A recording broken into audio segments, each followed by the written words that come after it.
Welcome to Cartoonist Kayfabe. My name is Jim Rugg. I'm Ed Piscor. Today we're going to talk about one of the greatest comic books of all time. We'll call this a two-parter, Ben. Yes. We're going to cover the Smithsonian collection of newspaper comics in this video. Future video, we'll do the comic book comics. Sounds good. Before we begin, I gotta let everybody know, Octobriana 1976, world's first blacklight comic, is now available wherever comics are sold. So if you missed out on the Kickstarter, go to your local comic shop, order a copy for yourself there, and you're going to want this book, man. It doesn't look like any other comic book. I worked really hard to come up with something that looks unique, and I feel like I nailed it. So check that out now wherever you get comic books. And right now, serializing Red Room on Patreon. Been working like a mother effer during COVID. Accumulating pages. Look at that guy right there. Iconic. And serializing all the pages, all the strips on my Patreon. That's patreon.com/edpiscor. I think I got about 114 pages finished right at this moment. And there are about 45 pages online right now. Every Tuesday, new strips are available, and the Patreon is really for the early adopters because I'm solidifying my publishing schedule. This is going to be on paper. You're going to see it in its finished iteration because this is, of course, only one stage of the process. There's duotones that need to go on there if you want to be in the designated ranks of True Outlaw Comics.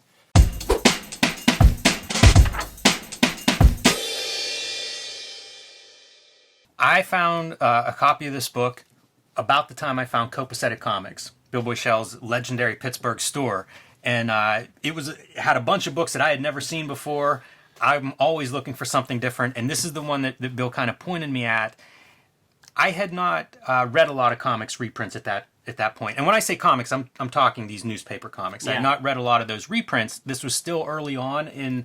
now everything feels like it's been reprinted, everything of note. We take it for granted We now. do. And this was just not as readily available. No. A lot of this material. I got it in probably late 90s, early 2000s, and it stayed on my end table for 2 years. But it was published in 1977 where this stuff really wasn't available anywhere, and certainly not at this oversized, awesome size, which helps a lot because a lot of these old newspaper, they were printed giant. And so whenever you would see them, if they were shrunk down to, say, comic book size, you could barely read them. Right. You certainly lost all the detail. And so, printing it at this giant oversize really helped and really flattered the work that is printed here. Whenever I did finally get hold of this, I was blown away by almost every page. This was a sort of legendary book.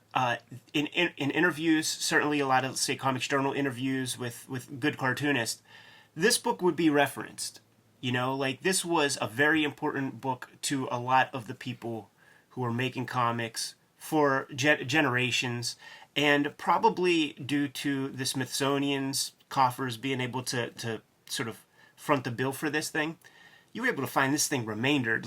It was a cheap book. I'm not sure now, everybody, we all have our copies, so it's we got them, $5, and there were dozens of them just at a regular old bookstore. But this is a legendary book.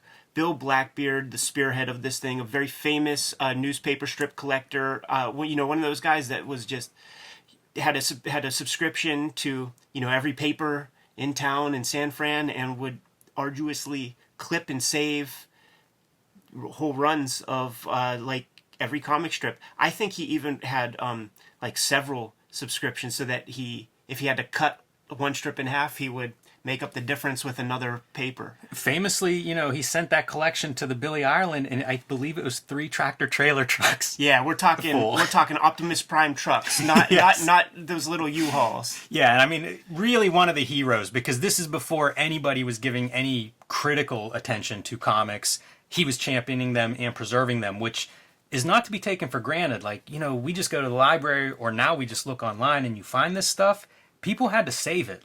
There are examples of these things where they ran in one newspaper and there is no record of them. Yeah. Certainly not a complete run. So hugely, hugely important guy to the history of comics. Martin Williams, the co-author, is more of a pop culture guy.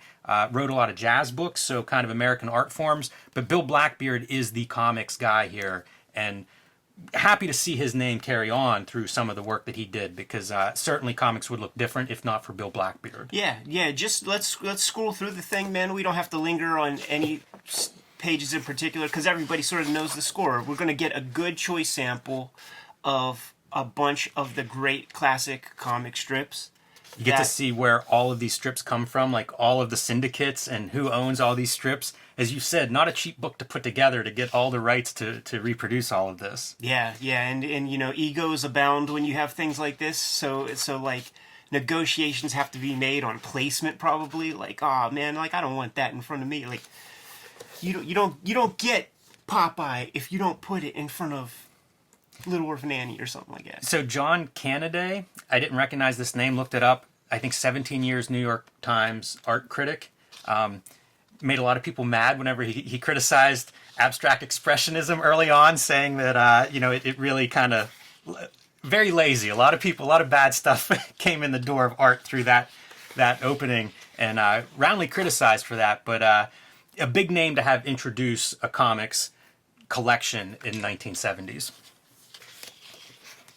And there's a lot of information about what we're seeing here, how they put this together. The criteria that they outline in this intro is it was innovative in some way, like graphically it's some great example, or it was very popular. And ideally, you're trying to get stuff that's on both of those lists. But this is a survey. Like, it's a pretty good survey of what was coming out, both popular and innovative. Whenever a new artist or a new strip comes up, you get the strip name, the artist, and the date when it was published. This goes back to Hogan's Alley, R.F. O'Call, 1896. So that's before The Yellow Kid. Yes. What it would lead to.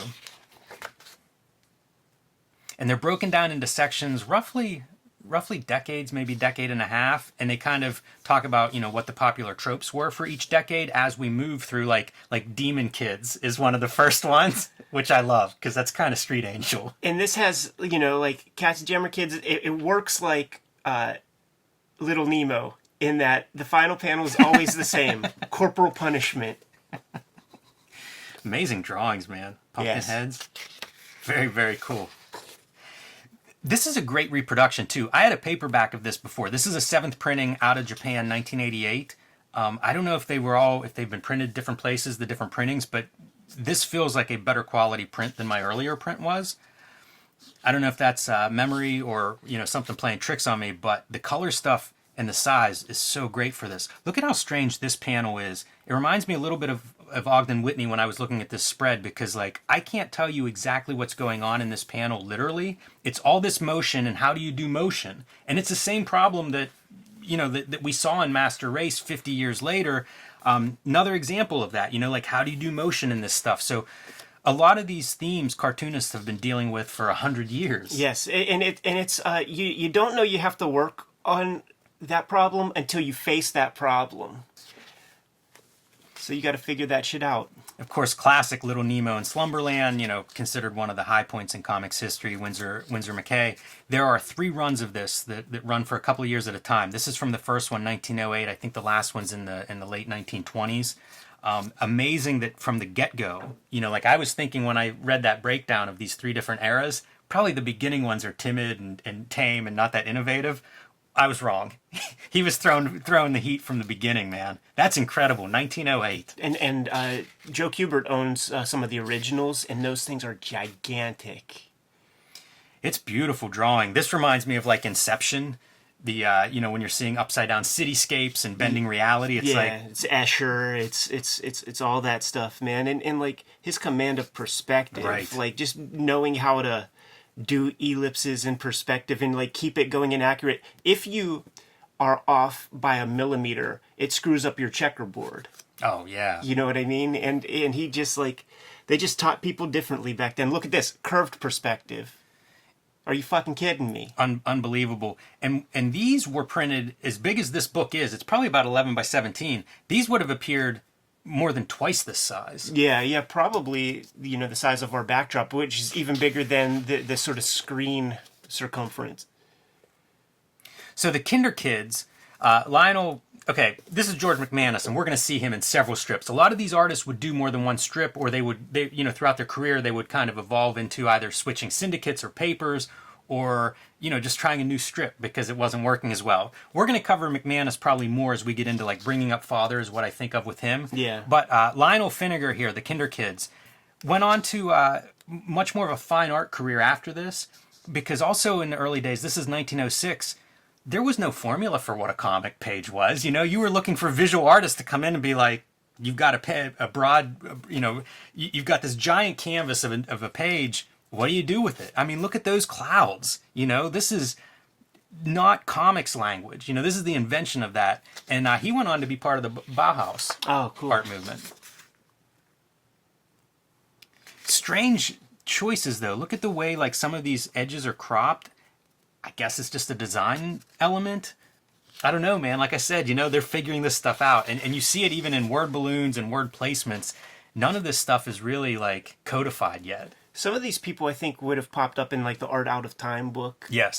This, in particular, looks like a piece that might have showed up in there. Another George Mcmanus.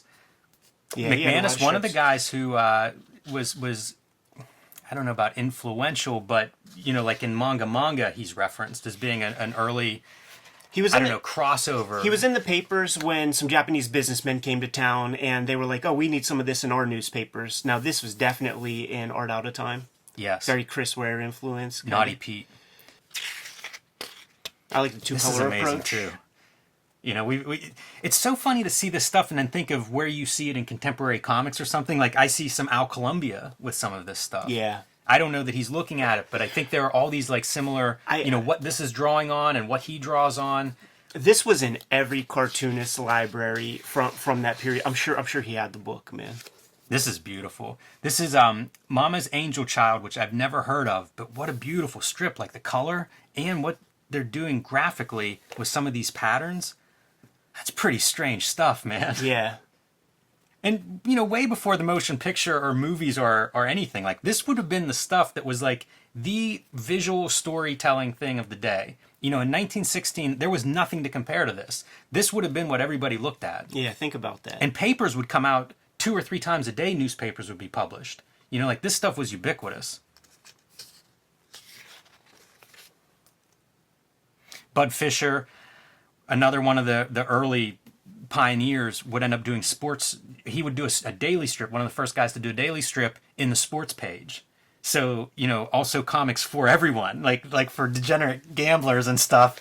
He was their man. Yeah, man. And of course, his famous strip is Mutt and Jeff, and that went on to multimedia success. I think there were cartoons. Oh yeah, lots of iterations of it, because that's also that would be the black and white daily sports strip. So those were characters that had a long life. Amazing drawing. Imagine a comic strip with that kind of drawing today. Yeah. Like when you had no distractions. When the distraction would be your radio playing or maybe a record skipping, you could sit there and draw all day. Beautiful stuff. So, like I said, they do break these down into these kind of sections and identify what the popular trends were for each of those sections, which is pretty interesting to watch. It captures, the evolution of these things as they become mainstream, as they become big business. I thought a companion piece to this is Tom DeHaven's Derby Dugan trilogy, which basically covers the same exact time period, the same material in kind of a historical fiction way, even though a lot of the stuff is nonfiction that's in the Derby Dugan trilogy.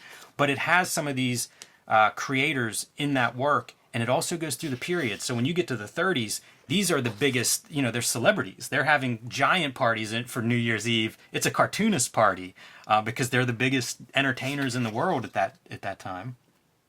George Harriman making an appearance. We're going to see him more, of course, for Crazy Cat, but also a guy who did more than one strip along the way. We get to live in a world where, IDW did a collection of the Family Upstairs strips. That's the world we live in right now, man. Yeah. We're like the complete run of a lesser Harriman work is completely reprinted at this point.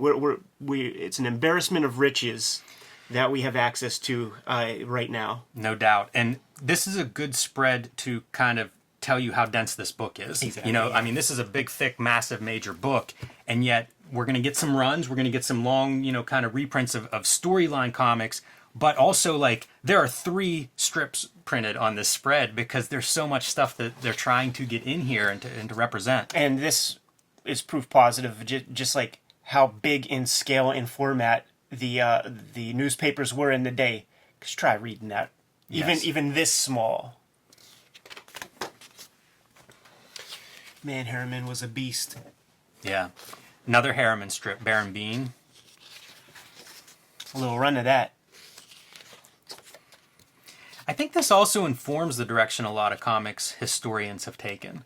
It provides a good backbone. It does. And some of the bigger strips, some of the artists that are really showcased in here, those are some of the ones that would be reprinted extensively over, now the 4 decades since this book came out. Yeah, it's one of those things too where it's like when you have the entire sort of when you have access to everything, and you have 100 years of time to transpire, the great stuff really has been discovered. You know what I mean? So it's like you're going to reprint Harriman because if there was, somebody who did something in 2 or 3 papers, they may have been discovered by now. Yeah, if you were, you could go through this book and you could almost note like when the reprints started for different strips. Because I can remember people saying, like the last great strip that hasn't been reprinted it was White Boy. I remember this was maybe 10 years ago. And at this point it has been reprinted. So, and it's in here, a couple of them.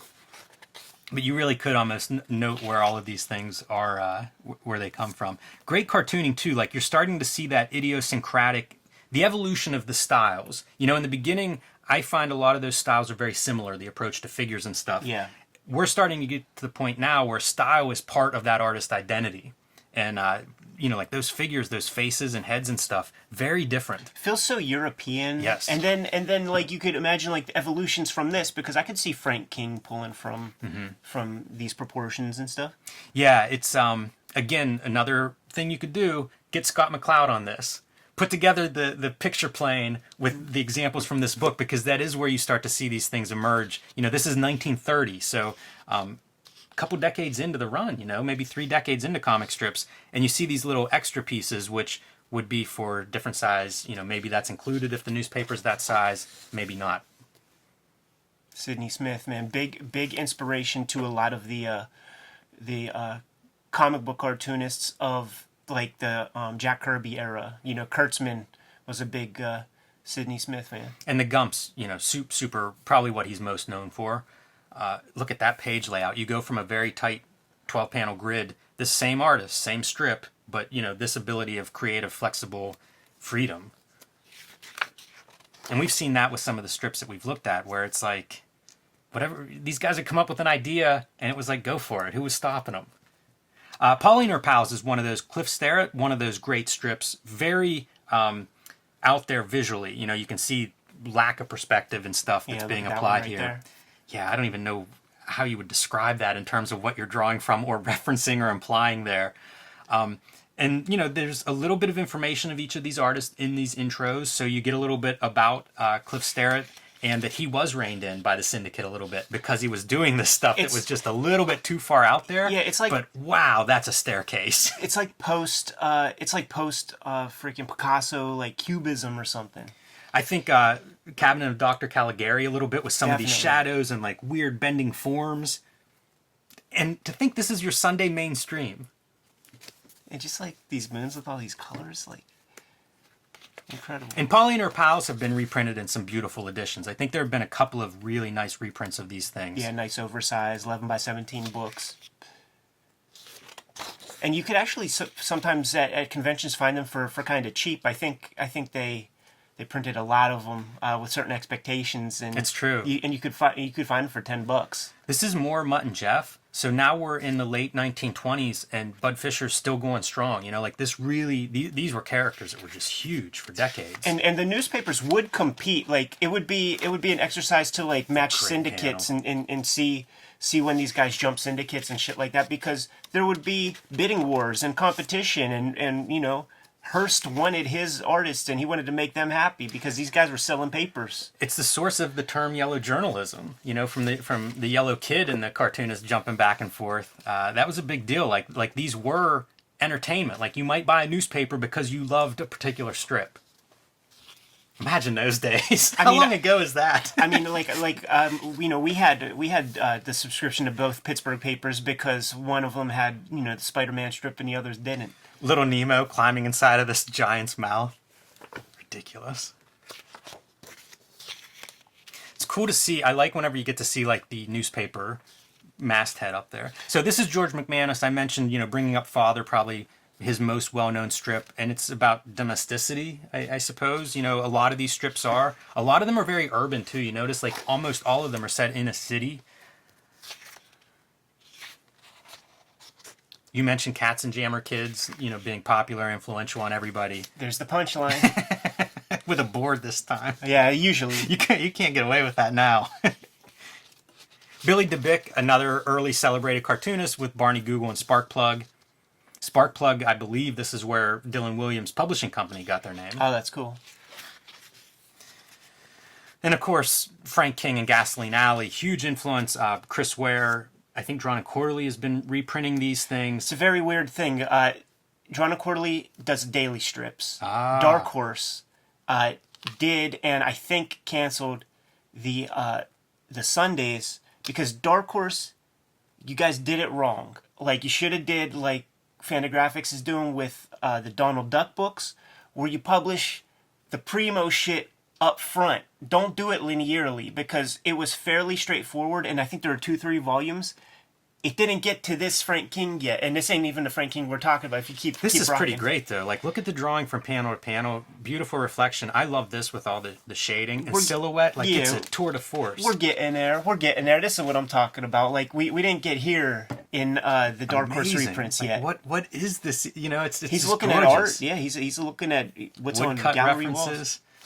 This stuff is great. Gasoline Alley, of course, the gimmick is aging in real time. Exactly. Every day of the strip is a day in the characters' lives. I forget the name of this effect where it's like one big panel and everything's moving through the smaller breakdowns, but that's gorgeous. I just love it. And it's something that Frank King did amazingly well and would go back to that a lot. And once again, in the Dark Horse reprints, I don't think there's one of those. You know what's a good reprint of the Gasoline Alley? Sunday Press did one. Yeah. And Sunday Press has reprinted quite a few comic strips. They did the White Boy that I mentioned earlier. They did the full-size Little Nemos. And I think they did full-size Gasoline Alley Sunday pages like this. So imagine these, broadsheet size. Just gorgeous. I don't even know that Skeezix is in the Dark Horse ones. It's like that early. It's so innovative, too, from panel to panel and then from strip to strip. So there's a reason that we know who we know. There's a reason Frank King is celebrated. Yes. Rube Goldberg is not just a term for, your Mousetrap board game. Rube Goldberg was a person, and Rube Goldberg was a cartoonist. And this is Boob McNutt, which is known, but it's not what Rube Goldberg is known for. Although you do see snippets of what he's known for being snuck in there. Man, draftsmanship. Yes. Yeah, you see a lot of these like little Goldberg inventions in there.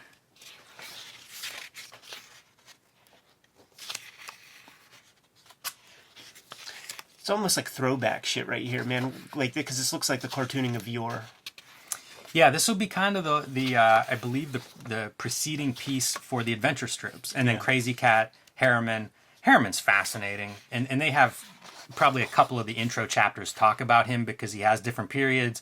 Wasn't overwhelmingly popular at the time, but Hearst loved him, so he continued to run his comics, for a couple decades. Continues to be reprinted and celebrated, and that's another one Sunday Press has put out. Taschen recently put out a big collection of those. So starting to get into like the narrative with the daily strips. Early George Storm, Bobby Thatcher. This is early, almost like adventure strips. Fun to see those things evolve. This is one of my favorite early strips. The Minute movies. This guy would create almost like serials, and Klaus talks about this, and you could even see in the back of David Boring where he has character names and who they play in his comics.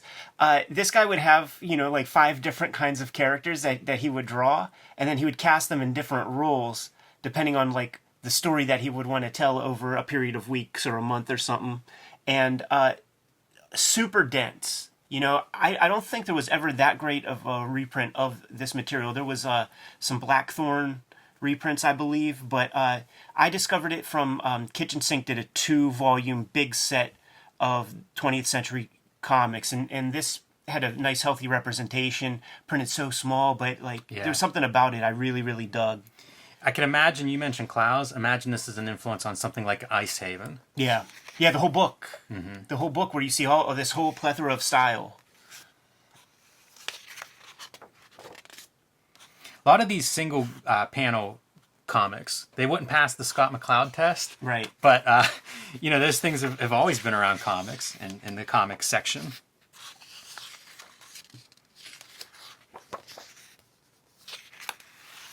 It's pretty neat, too, to see this chapter where we're now seeing the daily strips, which were innovative whenever they first started to come out. That was kind of a new wrinkle. And look at the density. Yeah, very different presentation. And they note that, you know, that in a way it's a disservice because in real life, you know, there's drama, there's cliffhangers and stuff. You're meant to read this and then wait a day. Right. That's one of the weird parts of the all the reprint stuff, is reading them is such a different experience than the way they were created and intended. I mean, I don't know what the workaround is, but it is a very different experience. You know, like some of these storylines you might have read over years, and instead you can sit down and read them in an afternoon.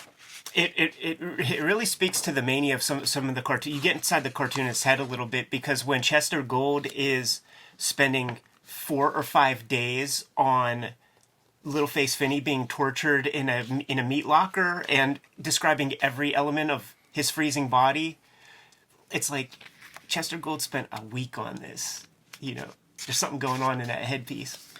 So Washtubs Roy Crane, this was one of the strips that stood out to me when I first got hold of this book, and it features this whaling sequence on a ship where they're like harvesting these whales. Kind of amazing. You know, it's procedural in a way, and really wild stuff, but big influence on, you know, like Terry and the Pirates. You know, Milton Caniff would be influenced by Roy Crane's work. So you start to see a model emerging, a style emerging. Yeah, and Crane is one of those guys like who captured lightning in a bottle a few times, because there was this, and then later comes Buzz Sawyer. Yeah, these are just wild. Look at that panel where there's no outlines on your sails. It's just this beautiful drawing of a ship at sea. Yeah. And a sea monster fight. I loved whales whenever I was a kid, so very cool to see. And, you know, this is a whole sequence of them harpooning a whale and actually, like, chasing it and having lines on it and all this stuff.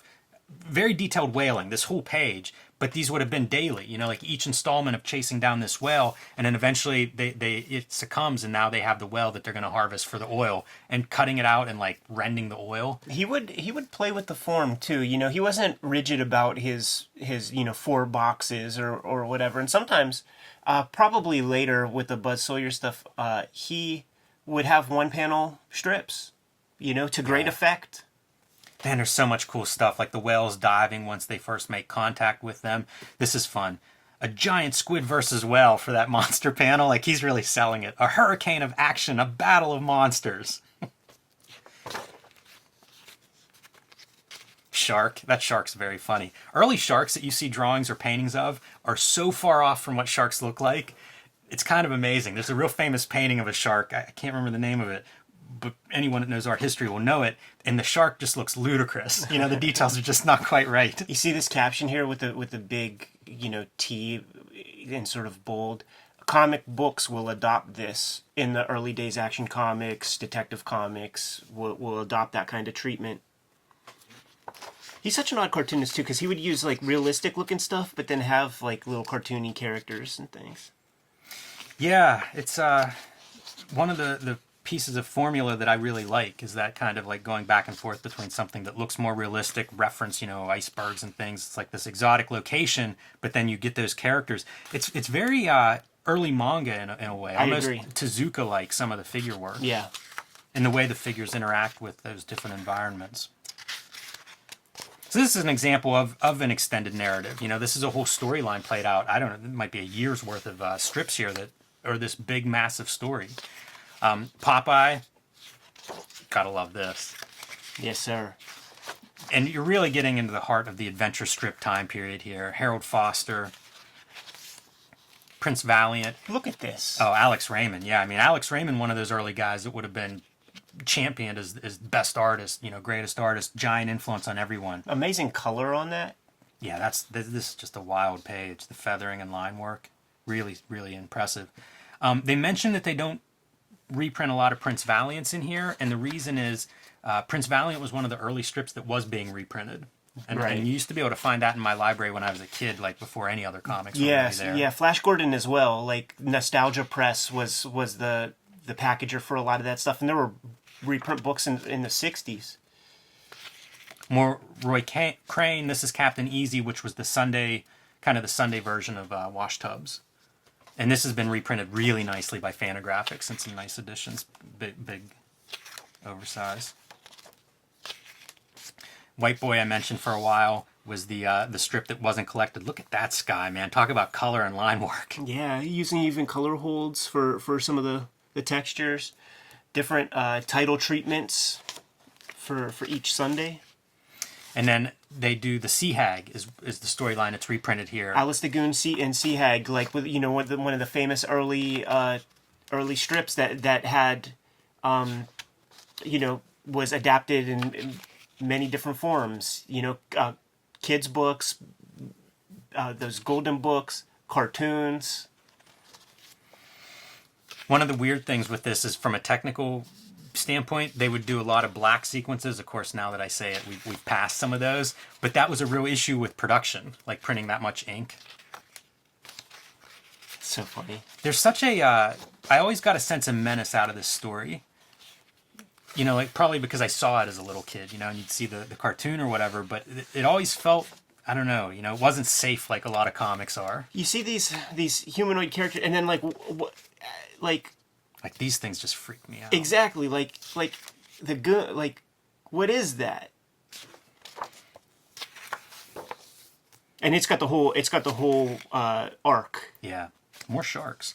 But here you start to see for a page, that was a lot of black ink to put on a page.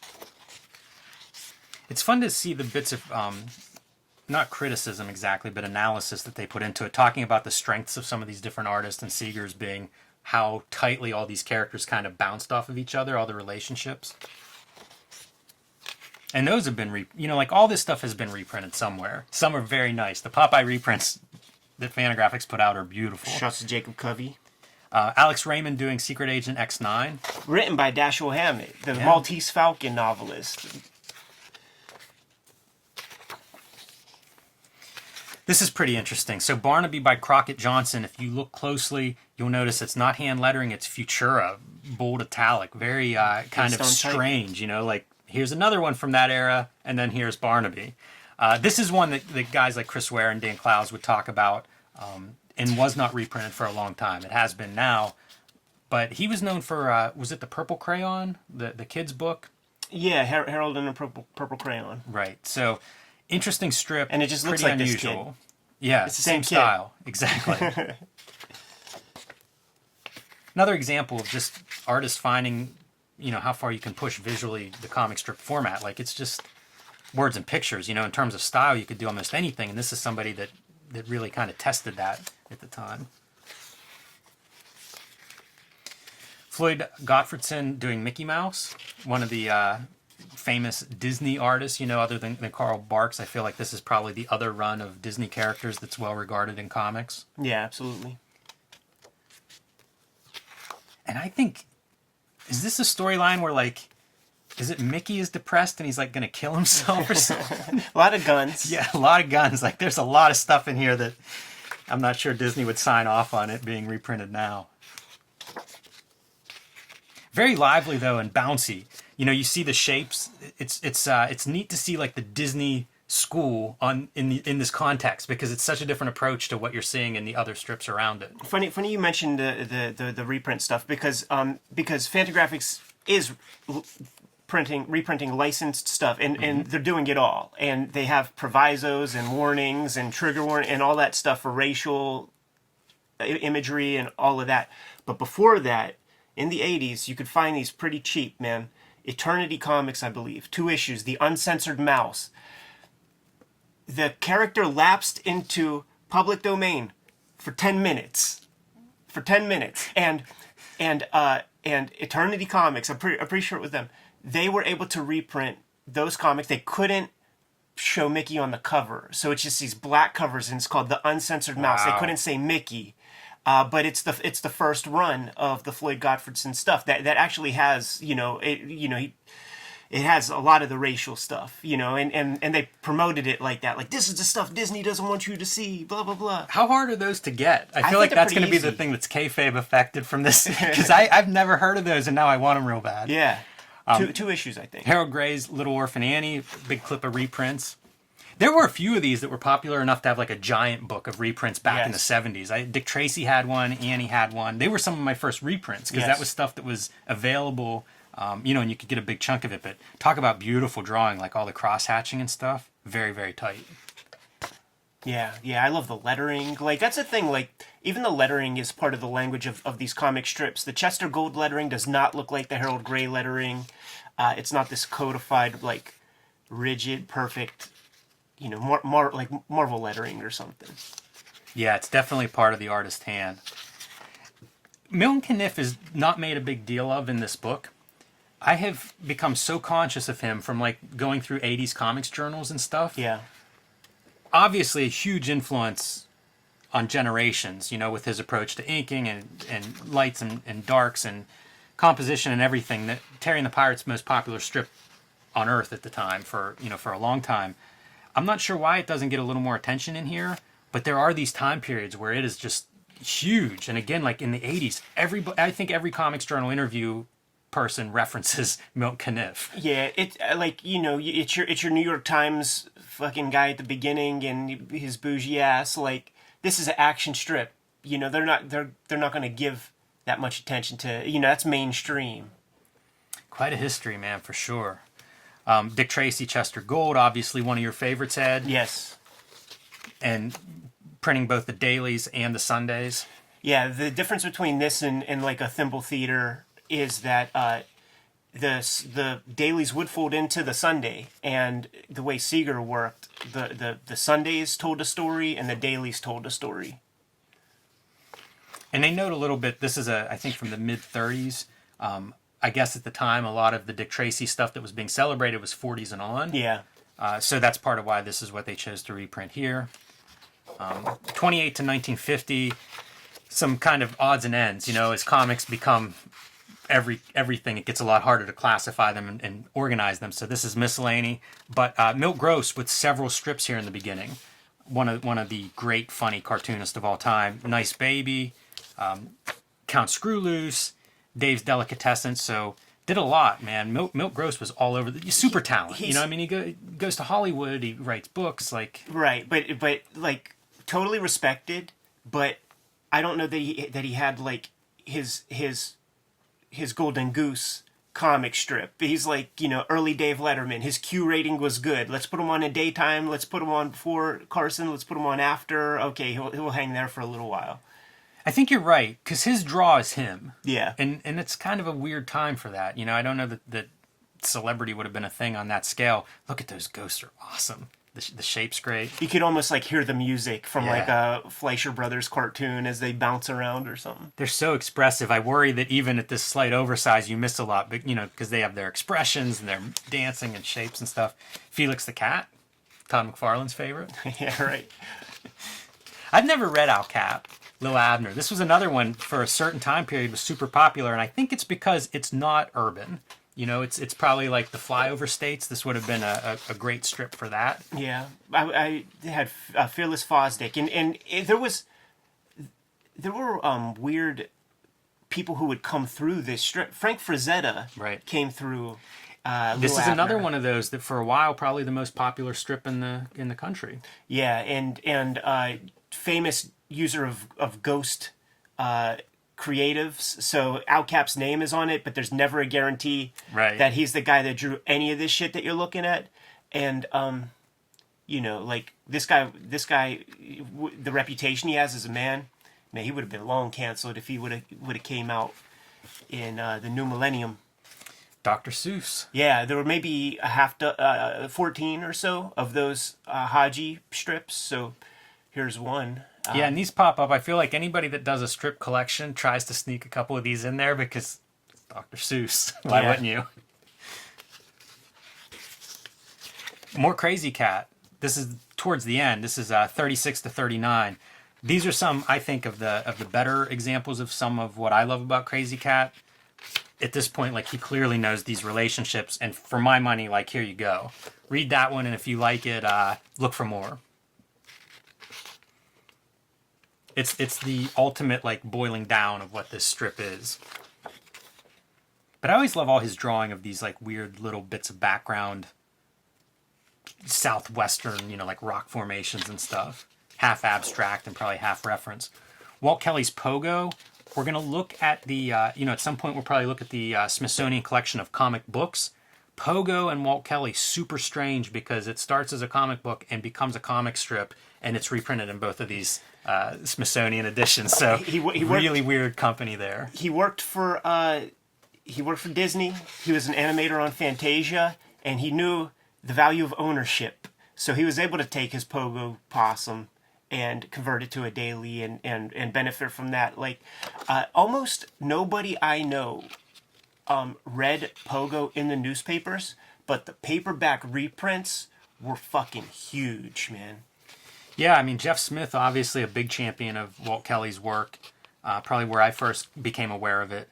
I've never totally connected with it, but obviously celebrated. Definitely a craftsman. Incredible lettering, incredible drawing. There's take the O off and you have the Pog issue of Alan Moore's Swamp Thing, where he does his ersatz Walt Kelly homage.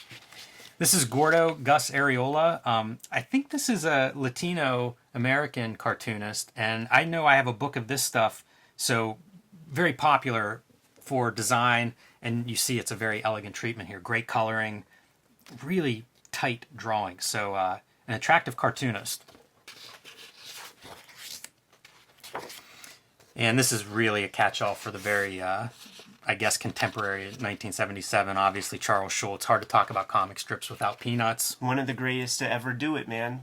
Still hasn't been touched. Yeah, probably won't be at this point. The people who are going to do it are like, Hanselman will catch up. Mm. The great international Beetle Bailey. Hagar the Horrible, man. Endorser of one of the worst product names ever. Hagar the Horrible Kula. It didn't sell well, Jim. Shocking. Man, talk about stylistic changes too. Like, what comics became here. Look at them in the couple decades before and then get to this point. And they talk about some of that. It has to do with reduction, reproduction, things of that nature. But it really is an evolution, like including this chapter in this book. You really see kind of like, in a lot of ways, I hate to say like the death knell, but man, it's a different format at this point. Yeah, at this point in the 70s. And it's still slogging along, man. But it's like, it's more about ideas, like at this period, Yeah. like Trudeau is, he's like a Yale student. He was like in a Skull and Crossbones club with George H.W. Bush, or George W. Bush, man. And so it's about ideas rather than just like cartooning as a medium.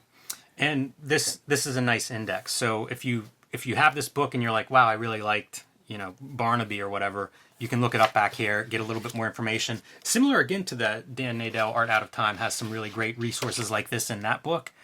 Really nice for a reprint book to have these things, because depending on when you get hold of this and how you get hold of this, this could be it. Like this could introduce you to all this stuff. So having some extra context can really allow you to follow that whim. It's so different in 1977 you get this book than now. I mean, now you just Google whatever it is that you're into. But back then it was really a search to track this stuff down to find out more about it. Absolutely, man. Like, and we would fetishize this stuff, like these books, like it was the gateway. All right, so that is the Smithsonian, man, it's classic, massive book. The Smithsonian collection of newspaper comics. One of the greatest comic books I've ever seen. I'm just laughing at the Violator, like in the same shot as this like incredibly important book, and Brute. A little bit of some contrast. Brute's never been in better company, man. Should we get out of here, Jimmy? Yes. All right, man. Make sure you check out Octobriana. That's in stores at this very moment. Subscribe to my Patreon, patreon.com/edpiscor, to check out the serialized Red Room comic strips. We're on the road to 25,000 subscribers. We've got a lot of subscribers in the past month and a half. Everybody's at home, man. Make sure you like, subscribe, and follow to the channel. Hit the bell so that we can let you know when new videos are available, and that mitigates the kayfabe effect. You can subscribe to the Cartoonist Kayfabe newsletter at the links below this video to keep up with everything that we have going on. You can pick up Cartoonist Kayfabe merchandise and t-shirts at the links below this video. Jimmy, I drew a couple months worth of daily strips in a kind of a drawn form, man. I got to show those things off to you, dude, but we got to get off camera for that, man. Give these guys their marching orders. Read more comics.